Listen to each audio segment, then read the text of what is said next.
to be doing the Kiss Pour challenge, and this is my second attempt. Hopefully this one will go okay. My last one, I think it was because I used cocoa butter in my recipe, and I usually use shea butter, and that can cause things to harden up faster because I had used a well-behaved fragrance oil that I've used before, and it is what it is. So that one, part of it I think will be okay, but the second part kind of set up fast. Anyway, I am ready to go. I'm going to do this one a little bit differently for the second half. The first half I'll do the same.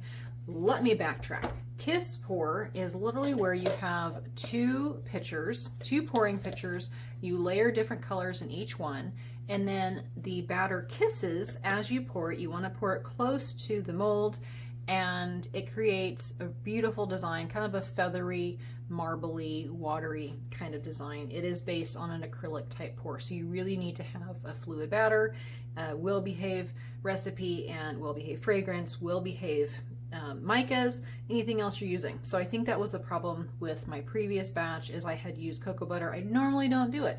Don't use that.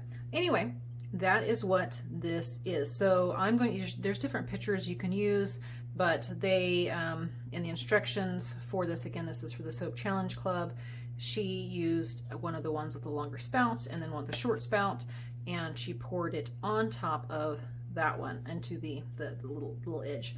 Anyway, colors I'm going to be using, I have my base of white, and the fragrance I'm using does discolor to an off-white or a little bit of a tan, and that's okay. So I have one that's uncolored, and then I have really bright, fun colors from Nurture Soap. I've got Blue Vibrance, I have Force of Nature, Full Throttle, and then I have a black mica from Rustic Essentials, which is now owned by Wholesale Supplies Plus.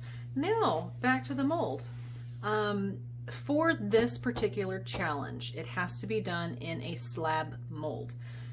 I wish that I had the bigger molds, because sometimes people have those giant ones and you can cut the slabs several inches deep or several layers deep. I don't have that, so this one is what I'm going to be using for the most of it, because it's 12 bars. I'm using my 20 bar recipe, and the design is either when you bisect it horizontally or it's on the surface. So this one will be the surface design. This one is 2 bars deep, so I will pour this one first and then I will pour this one second.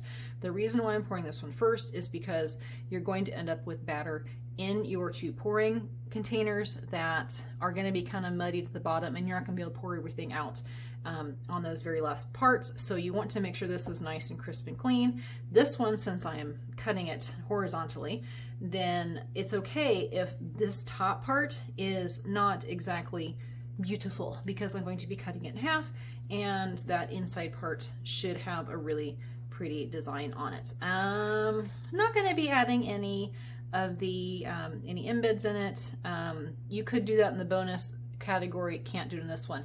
But look up Star Showers. That was a circular feathers funnel pour. I don't remember what it was called, but look up in my videos, look up Star Showers. There's one, I think it was last year, and it was almost kind of like a similar type pour where we poured circles, and it had kind of a feather design. Anyway, I had used this mold and I put little stars down through it, and it was so cool looking.